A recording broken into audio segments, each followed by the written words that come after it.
শান্ত পরিবেশ মুহূর্তে রূপ নিল যুদ্ধক্ষেত্রে, যেখানে শিক্ষার্থীদের জন্য সাজানো থাকার কথা ছিল বই আর খাতা।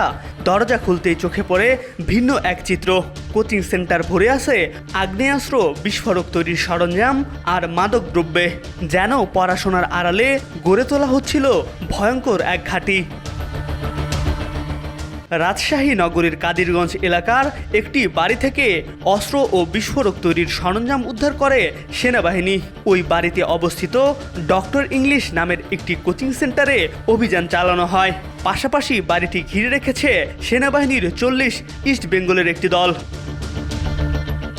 অভিযানে সংশ্লিষ্ট সেনাবাহিনীর একটি সূত্রে জানা গেছে, অভিযানে 2টি বিদেশি এয়ারগান, একটি রিভলভার, একটি কার্তুজ, 3 বক্স এয়ারগানের সীসা, দেশীয় অস্ত্র, জিপিএস, ওয়াকিটকি, বাইনোকুলার, বিস্ফোরক তৈরির সরঞ্জাম, মাদকদ্রব্য সহ আরও বহু সরঞ্জাম উদ্ধার করা হয়েছে।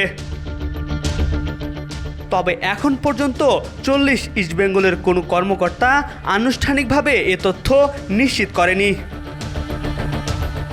এই বিষয়ে রাজশাহী মহানগর পুলিশের মুখপাত্র গাজীউর রহমান বলেন, সেনাবাহিনীর অভিযান সম্পর্কে আনুষ্ঠানিকভাবে তিনি কোনো তথ্য জানেন না। তবে তারা পুলিশের কাছে হস্তান্তর করলে বিস্তারিত জানানো হবে। MR আকাশ, আজকাল।